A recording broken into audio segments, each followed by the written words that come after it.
গুলো সেখানে হয়েছে দর্শন, সবাই দর্শকের শাস্তি চাইবে, কিন্তু দর্শকের শাস্তির আড়ালে একটি গোষ্ঠী, একটি মহল, আমি যদি নাম ধরেই বলি যে ইউপিডিএফ এর যারা সন্ত্রাসী, তারা দেখা যাচ্ছে এই ঘটনাকে ভিন্ন খাতে নেওয়ার চেষ্টা চালাচ্ছে। এই ইউপিডিএফ এর সদস্যরা, তারা তো দেখবেন সেখানে পার্বত্য চট্টগ্রামে চাঁদাবাজি করে, রাহাজানি করে, খুন খারাপি এবং পার্বত্য চট্টগ্রামকে কিভাবে বিচ্ছিন্নতার দিকে নিয়ে যাওয়া যায় সেই লক্ষ্যেই তাদের চেষ্টা চালানো হচ্ছে। এবং এই যে একটি ঘটনা ঘটছে, এই ঘটনার জন্য আমরা এই সরকারকে বলতে চাই, আগামী যে গত শেখ হাসিনার আমলে যে দর্শন হইতো, যে পরিমাণ দর্শন হইতো, তার দ্বিগুণ দর্শন হচ্ছে এই আমলে। তো এইটার কারণটা কি? কারণ এই সরকার খুব কার্যকর ভাবে তারা এই দর্শকদের বিচার করতে পারছে না। এবং আপনি একটা জিনিস খেয়াল করেন, এই দর্শকদের যখন সর্বোচ্চ শাস্তির দাবিতে এদেশের নারী পুরুষ যারা এদেশের দেশপ্রেমিক নাগরিক আছে সবাই যখন ঐক্যবদ্ধ হয়, তখন দেখবেন এই ব্যাপারে কিন্তু সরকার খুব শক্ত পদক্ষেপ নিতে পারে না। কারণ কি? কারণ হচ্ছে এই যে মানবাধিকার ইস্যু নিয়ে আসা হয় আবার দর্শকদের জন্য, তখন মায়া কান্না করে ভিন্ন বিভিন্ন অনেক নামদারি অনেক সংগঠন যারা দর্শকদের জন্য মায়া কান্না করে। আমরা দর্শকদের সর্বোচ্চ শাস্তি দাবি জানাই, কিন্তু এই দর্শনের ইস্যুর আড়ালে আমরা তো, আপনারা তো জানেন যে আসলে একটি ঘটনার পেছনে আরো অনেক ঘটনাই থাকে। যে যেভাবে দেশটাকে অস্থিতিশীলতার দিকে নিয়ে যাওয়া হচ্ছে, এটা খুবই উদ্বেগজনক।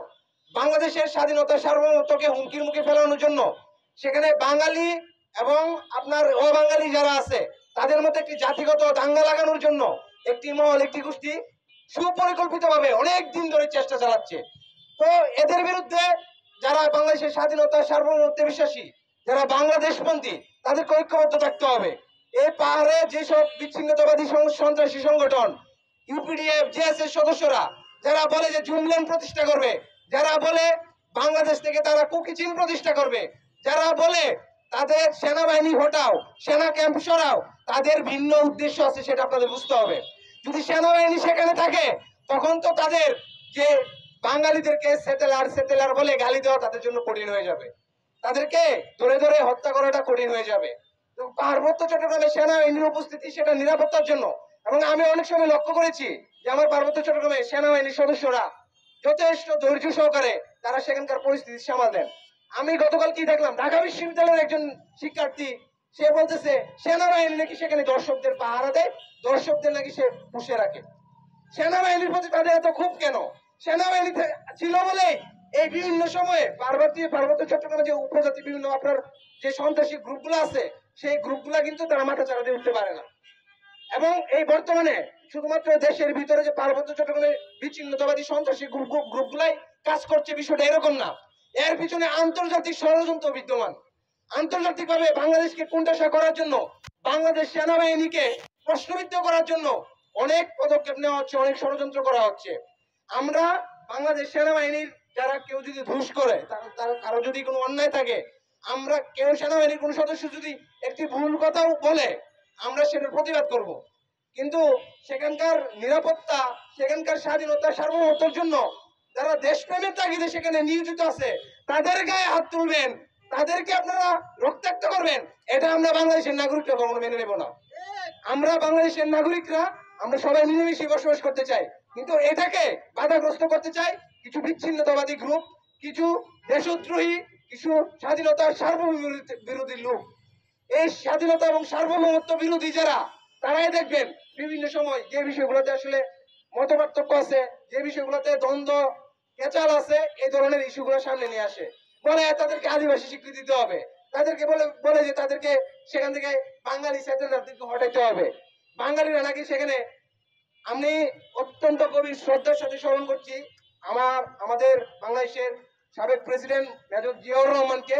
কারণ মেজর জিয়াউর রহমান বাংলাদেশের স্বাধীনতা এবং সার্বভৌমত্বের জন্য পদক্ষেপ নিয়ে গেছেন, সেই পদক্ষেপগুলো এই পরবর্তীতে কোনো শাসক ওইভাবে তারা নিতে পারে নাই।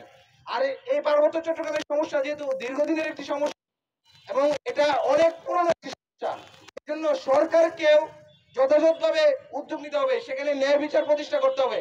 আজকে এই যে একটি ধর্ষণের ঘটনা ঘটছে, নয়নশীল নামে কোন একটা ছেলে, সে তারা এখানে ধর্ষণের ঘটনা ঘটাইছে, 3 জন গণধর্ষণ করছে। এখানে দর্শনকারীর পরিচিত দর্শক, তাকে তাদেরকে এখানে অন্য জাতিগতভাবে অন্যদেরকে কেন নেওয়া আনা হচ্ছে? আপনারা একটা ঘটনা ইতিমধ্যে জানেন যে একটি পঞ্চম শ্রেণীর শিক্ষার্থী মারমা একটি মেয়েকে 5 জন মিলে ধর্ষণ করেছিল মারমা। তো তাদের বিচার কি হয়েছিল জানেন? 5 জন মিলে প্রত্যেকে 10,000 টাকা করে 50,000 টাকা দিয়ে এই মামলা বা এই সমস্যার তারা এটা বিচার করেছিল। অর্থাৎ সেখানে যদি ন্যায় বিচারের ধরনটা এরকম হয়, যদি সেখানে যারা দর্শকের পরিচয় শুধু দর্শকই দেওয়া হয়, তাহলে তো এই ধরনের কোনো ঘটনা করতে পারে না।